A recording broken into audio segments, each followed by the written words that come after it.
Hi friends, I am doctor Rajendran, CMO, Deepam hospital.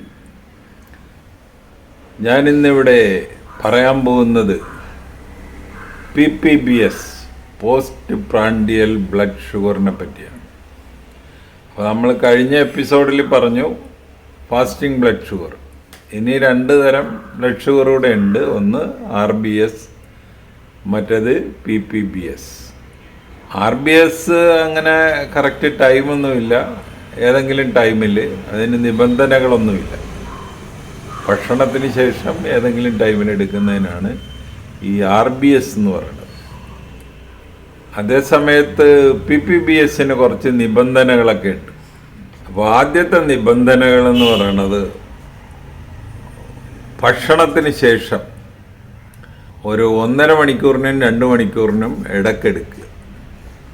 2 മണിക്കൂർ കഴിഞ്ഞു പോകരുത്. അപ്പോൾ ഏറ്റവും നല്ലത് 2 മണിക്കൂറാകുമ്പോൾ, ഭക്ഷണത്തിന് ശേഷം 2 മണിക്കൂറാകുമ്പോൾ ബ്ലഡ് എടുക്കുക.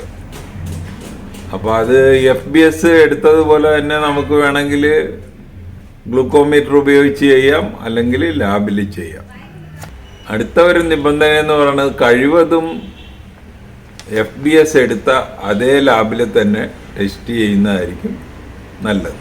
പിന്നെ ആഹാരത്തിൻ്റെ കാര്യങ്ങൾ, നമ്മൾ നേരത്തെ ഉള്ള ദിവസങ്ങളിൽ ബ്രേക്ക്ഫാസ്റ്റ് എങ്ങനെയൊക്കെ കഴിച്ചിരുന്നു അതേപോലുള്ള ബ്രേക്ക്ഫാസ്റ്റ് തന്നെ ഇവിടെയും കഴിക്കുക. അല്ലെങ്കിൽ ആഹാരം വളരെ കൂടുതൽ കഴിക്കാതിരിക്കുക. അപ്പോൾ നമ്മൾ സാധാരണ ഒരു 4 ഇഡ്ഡലിയാണ് കഴിക്കുന്നതെങ്കിൽ ആ 4 ഇഡ്ഡലി, അല്ലെങ്കിൽ 4 ദോശയാണെങ്കിൽ 4 ദോശ, പുട്ടാണെങ്കിൽ പുട്ട്, വെള്ളയപ്പമാണെങ്കിൽ വെള്ളയപ്പം, എല്ലാം ആ നേരത്തെ ഉള്ള ദിവസങ്ങളിൽ കഴിക്കുന്നത് പോലെ തന്നെ ഇവിടെയും കഴിക്കുക. പിന്നെ വേറൊരു നിബന്ധന എന്ന് പറയുന്നത് ആഹാരം കുറഞ്ഞു പോകാതിരിക്കുക. ഇപ്പോൾ ഡോക്ടർ പറഞ്ഞ് നമ്മളിങ്ങനെ ഈ രീതിയിൽ ബ്ലഡ് എടുക്കണമെന്ന് പറയുമ്പോൾ ഡോക്ടർ ഈ ഷുഗർ കൂടിപ്പോയാൽ ചിലപ്പോൾ കളിയാക്കുകയോ വഴക്ക് പറയുകയൊക്കെ ചെയ്യും എന്നുള്ള അത് വെച്ചുണ്ട് ബ്ലഡ് ഷുഗർ കുറയാൻ വേണ്ടി മനഃപൂർവ്വം നമ്മൾ അന്ന് 4 ദോശ തിന്നുന്ന സ്ഥലത്ത് ഒരു ദോശയും, അല്ലെങ്കിൽ 4 ഇഡ്ഡലി കഴിക്കുന്ന ആൾ ഒരു ഇഡ്ഡലിയൊക്കെ കഴിച്ച് ബ്ലഡ് ടെസ്റ്റ് ചെയ്യാതിരിക്കുക. ആ സാധാരണ കഴിച്ചുകൊണ്ടിരുന്ന ആ 4 ഇഡ്ഡലി തന്നെ കഴിക്കുക. പിന്നെ അടുത്തത് വ്യായാമം ചെയ്യുന്ന ആളാണെങ്കിൽ വ്യായാമം ചെയ്യണം. അതല്ല, വ്യായാമം ഒന്നും ചെയ്യാത്ത ഒരാളാണെങ്കിൽ ഇന്ന് ബ്ലഡ് ഷുഗർ നോക്കാനുണ്ടല്ലോ എന്ന് വെച്ചിട്ട് കഠിനാധ്വാനം ചെയ്തിട്ട് പോകാതിരിക്കുക. അതുപോലെ മരുന്നുകൾ, എല്ലാ മരുന്നുകളും, ഇപ്പോൾ തൈറോയിഡിന് മരുന്ന് കഴിക്കുന്ന ആളായിരിക്കണം, തൈറോയിഡിൻ്റെ മരുന്ന് കഴിക്കുക. അതുപോലെ ഇൻസുലിൻ എടുക്കുന്ന ഇന്നലെ വരെ എടുത്ത അതേ ഡോസ് തന്നെ ഇന്നും എടുക്കുക.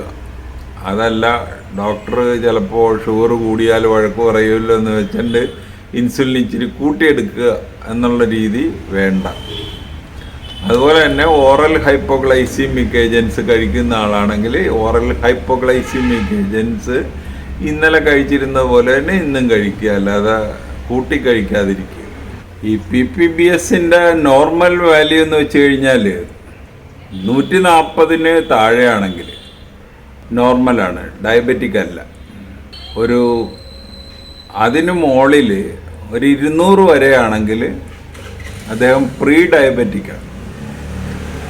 200-ന് മുകളിലാണെങ്കിൽ അദ്ദേഹം ഡയബറ്റിക്കാണ്. ഇതാണ് വാല്യൂസിൻ്റെ കാര്യങ്ങൾ. അപ്പോൾ പോസ്റ്റ് പ്രാൻഡിയൽ ബ്ലഡ് ഷുഗറിനെ പറ്റി പറയാനുള്ളതെല്ലാം പറഞ്ഞു കഴിഞ്ഞു. അപ്പോൾ ഈ വീഡിയോ ഒന്നിട്ട് കാണുക. കണ്ടിട്ട് ഇഷ്ടപ്പെട്ടുവെങ്കിൽ ഞങ്ങളുടെ ചാനൽ സബ്സ്ക്രൈബ് ചെയ്യുക. വേറൊരു വീഡിയോ ആയിട്ട് നമുക്ക് വീണ്ടും കാണാം. Thank you.